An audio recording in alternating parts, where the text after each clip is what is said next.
Mais um vídeo, meus amigos, minhas amigas do Direção Concursos, você que está se preparando para o TSE unificado, na expectativa aí do edital, pode até ser que o dia que você estiver vendo essa gravação, o edital já tenha saído, né? Espero, aliás, que já tenha saído. A gente está, todo mundo está muito ansioso por essa publicação. Eu sou o Robson, sou professor de Direito Eleitoral do Direção Concursos, sou servidor da Justiça Eleitoral aqui do Estado de São Paulo. Nós estamos estudando com você aqui no canal de maneira gratuita alguns assuntos pertinentes ao teu concurso, assuntos que certamente estarão cobrados no edital. O nosso objetivo agora em 2024, a nossa meta enquanto direção concursos é levar você do zero à nomeação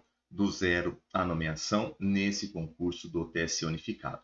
Ajudar você, auxiliar você nessa caminhada que vai com certeza mudar a sua vida, tá? Quando você assumir o seu cargo na Justiça Eleitoral, você vai perceber como isso vai ser importante para você e você vai poder ver os frutos desse teu esforço, tá? Repito, né? Não canso de falar aqui para você. Já tive na posição que você está agora estudando, eu sei o quanto é difícil, o quanto você tem que sacrificar agora, nesse momento de preparação, nesse momento que você está semeando, o quanto é custoso para você a caminhada. Muitas vezes é uma caminhada solitária, né? A gente às vezes não tem apoio nem dentro da nossa própria casa, enfim. Mas lá na frente, confie que você vai ter o seu esforço recompensado.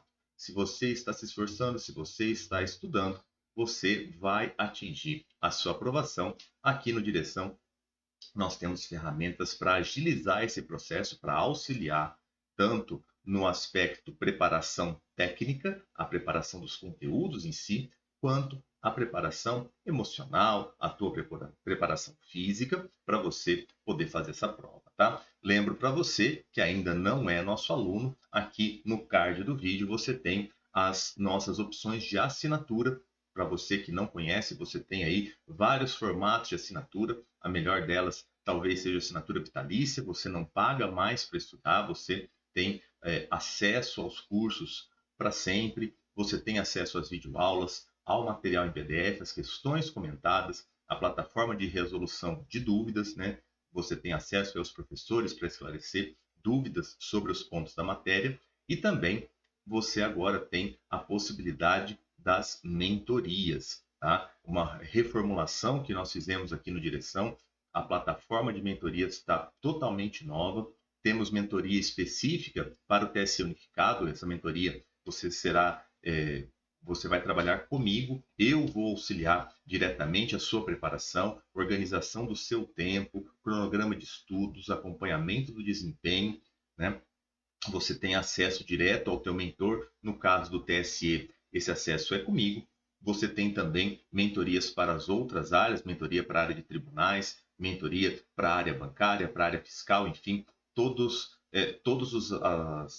todas as áreas aí que a gente tem os concursos, você tem possibilidade de acessar a mentoria, um contato direto com o teu mentor, certamente pode ser a diferença entre você ser nomeado mais rápido, né, ficar mais à frente lá na lista de classificação e acabar ficando mais para trás. Meus amigos, nós estamos vendo aqui a parte dos partidos políticos na Constituição. O artigo 17 da Constituição, esse é o tema da nossa playlist. Acredito que esse vai ser o último vídeo. Nós estamos aí já bem avançados no artigo 17.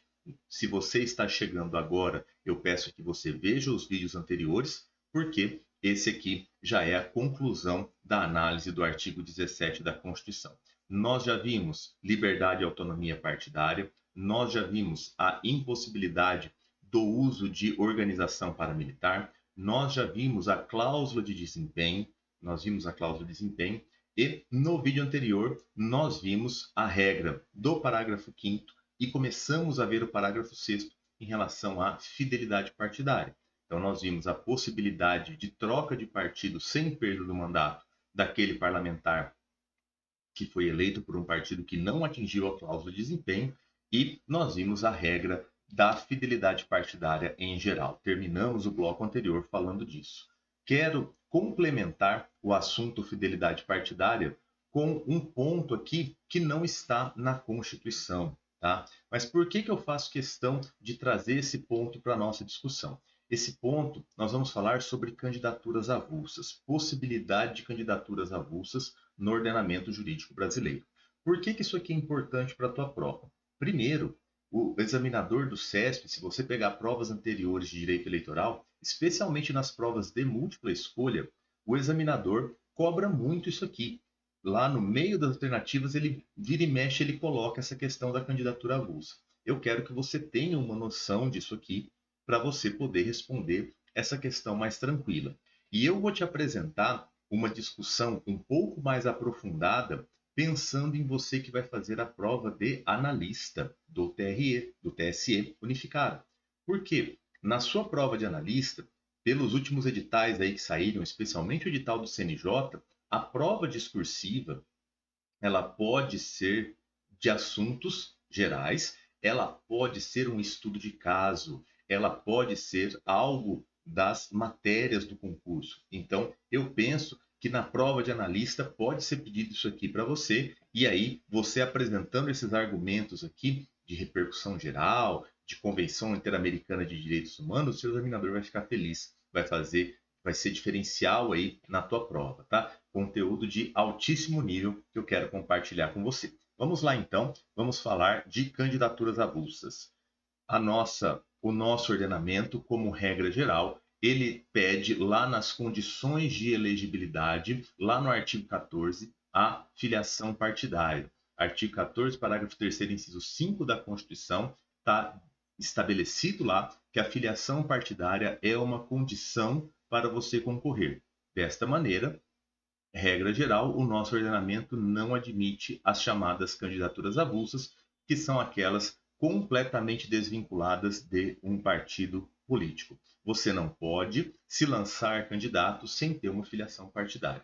Né? O nosso ordenamento ele estabelece dessa maneira. Então, nós não admitimos candidaturas avulsas. Acontece que existe uma discussão no Supremo, para ver se é possível a candidatura avulsa no sistema majoritário. Como assim, professor? Olha o raciocínio que o pessoal que começou a discussão e agora é repercussão geral lá no Supremo, olha o raciocínio que eles estabeleceram. Supremo, você já não disse que no sistema proporcional o mandato pertence ao partido? Disse, eu já disse isso. Supremo, você também já não disse que no sistema majoritário o mandato pertence ao eleito, porque a gente tem que respeitar a escolha do eleitor? Sim, eu já disse isso. Eu, Supremo, eu já disse isso. Então tá, se o sistema majoritário é aquele onde prevalece a vontade do eleitor, é aquele onde você precisa respeitar a vontade do eleitor, se no sistema majoritário você pode exercer o mandato sem vínculo nenhum com o partido, por que não permitir candidaturas avulsas no sistema majoritário? Por que não, Supremo? É isso que o Supremo está discutindo, tá? Esse tema, quando eu estou gravando o vídeo aqui, ele ainda não está finalizado, tá? Tema 974 da repercussão geral. Qual é a tese que está sendo discutida? É um recurso extraordinário, é o recurso 1238853. Ele discute se, à luz dos artigos 1º, inciso 1, parágrafo 4º e assim por diante da Constituição, se há a possibilidade do registro de candidatura para pleito majoritário desvinculada da filiação a partido político. Isso é o que está sendo discutido. Tá? Levaram essa discussão ao Supremo.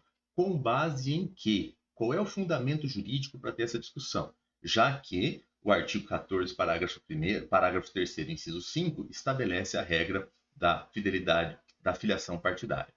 O argumento jurídico é a Convenção Americana de Direitos Humanos, o famoso Pacto de São José da Costa Rica. O Brasil é signatário desse tratado internacional e o raciocínio aqui é muito semelhante àquele raciocínio que foi feito na questão da prisão do depositário infiel, a prisão civil do depositário infiel.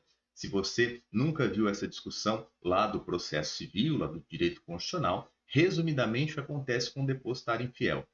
a nossa Constituição autoriza a prisão por dívida do depositário infiel. O Código de Processo Civil traz a previsão da prisão, só que o Pacto de São José da Costa Rica, a Convenção Interamericana de Direitos Humanos, ele não permite, está lá nas hipóteses de prisão civil por dívida, somente a questão do devedor de pensão alimentícia. E aí o Supremo construiu o seguinte raciocínio: olha, por ser um tratado de direitos humanos, ele tem caráter supralegal. Então, a prisão do depositário infiel, ela até é constitucional. Mas, como eu tenho um bloqueio ali supralegal, a prisão ela é ilegal. Nenhuma lei pode prever essa prisão, já que o pacto não autoriza. O mesmo raciocínio é feito aqui em relação à candidatura avulsa. Olha só o que diz o artigo 23 da Convenção Interamericana de Direitos Humanos, fala sobre os direitos políticos, e esse artigo 23 traz um rol taxativo dos requisitos para concorrer. E aqui nesse rol taxativo nós não temos a filiação partidária. Olha aqui a letra B. Todos os cidadãos devem gozar dos seguintes direitos e oportunidades. Letra B. De votar e ser eleito em eleições periódicas autênticas, realizadas por sufrágio universal e igual e por voto secreto, que garanta a livre expressão da vontade do eleitor.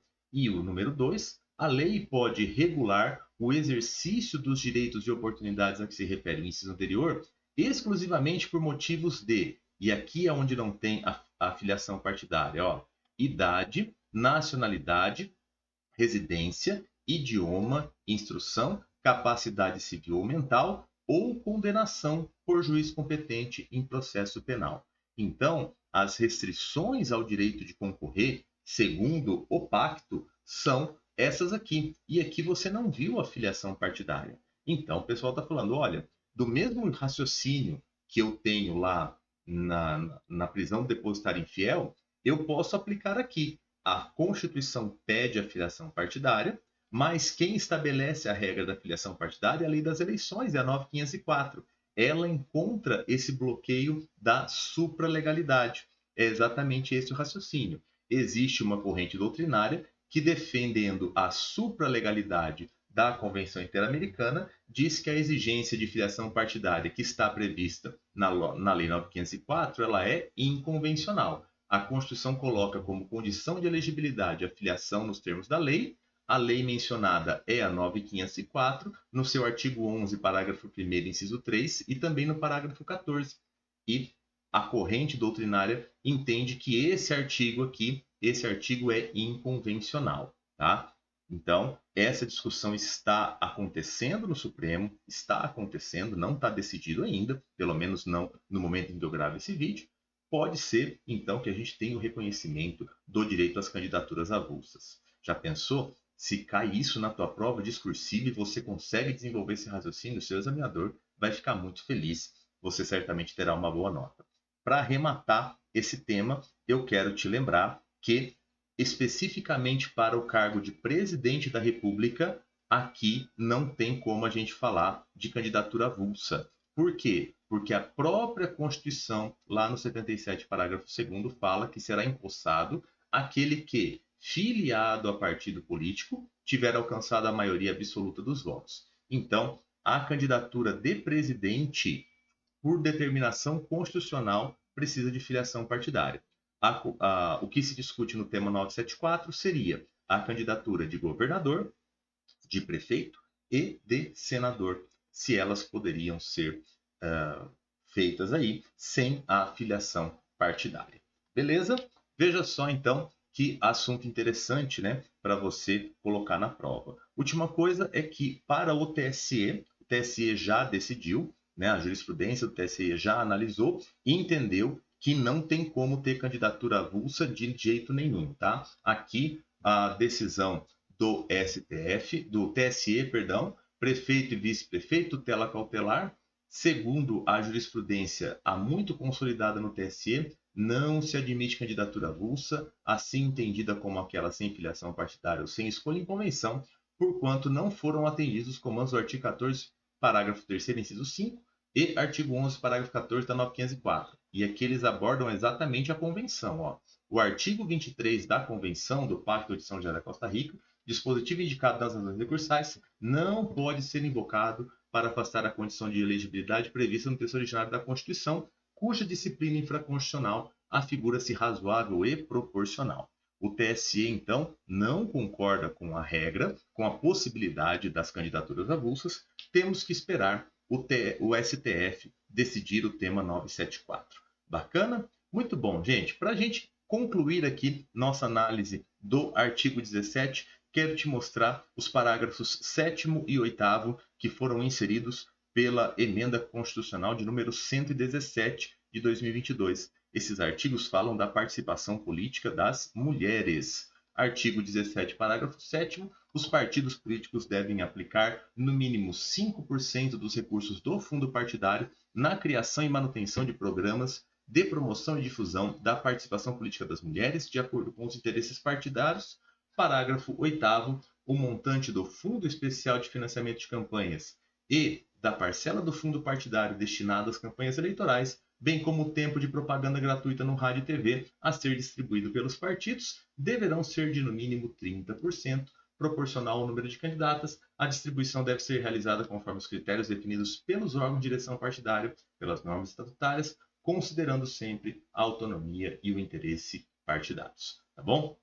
Por que esses dois parágrafos vieram para a Constituição, professor? Porque no contexto das chamadas ações afirmativas, aquelas normas que visam diminuir as diferenças entre os grupos sociais, nós temos a regra, por exemplo, do artigo 10 da nossa Lei das Eleições, que trata das cotas de gênero, né? Esse artigo veio para a lei em 2009 e, mesmo assim, a gente ainda não conseguiu diminuir a diferença. Então, cada vez mais, o legislador vai criando instrumentos para diminuir a diferença, para diminuir essas diferenças na representatividade. Então, aqui, esses dois parágrafos, no contexto das ações afirmativas, obrigam os partidos a investir tanto o dinheiro do fundo partidário, o dinheiro do fundo de campanhas, como também investir o tempo nas candidaturas de mulheres, para que a diferença da composição no parlamento cada vez mais diminua, chegando ao que acontece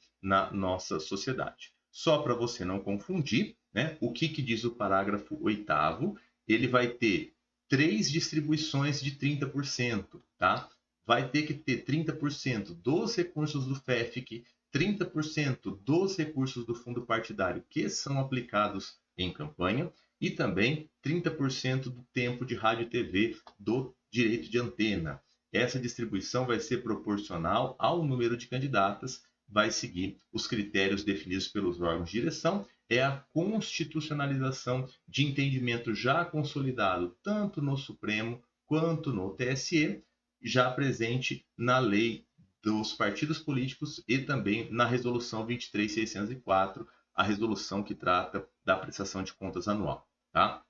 Essa regra, então, ela pretende determinar uma destinação mínima de recursos em razão da cota de gênero. Não basta reservar as vagas para essas candidatas, é preciso garantir meios financeiros de custeio para viabilizar essas candidaturas e, com isso, proporcionar a eleição das candidatas mais votadas. Ok? Para a gente concluir essa emenda constitucional 117, ela trouxe no seu texto, ela trouxe uma anistia constitucional para os partidos que, ao tempo da publicação, que foi dia 5 de abril de 2022, não tinham cumprido as regras tanto da cota de gênero quanto da distribuição de recursos, tá? Aqui o parágrafo 2º estabeleceu essa anistia. Os partidos que não tenham utilizado os recursos destinados aos programas de promoção e difusão da participação das mulheres, é assegurada a utilização desses valores nas eleições subsequentes, vedada a condenação pela Justiça Eleitoral nos processos de prestação de contas de exercícios financeiros anteriores, ainda que não tenham transitado em julgado até a data da promulgação desta emenda, que foi dia 5 de abril de 22.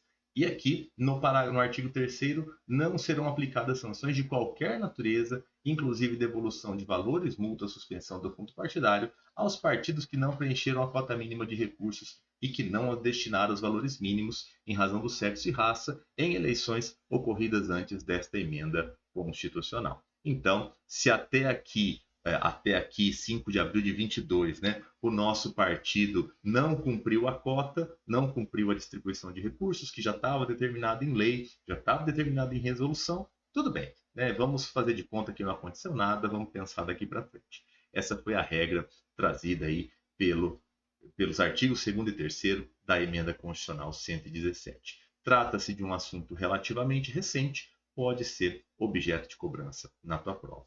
Meus amigos, com isso, nós terminamos a nossa análise do artigo 17.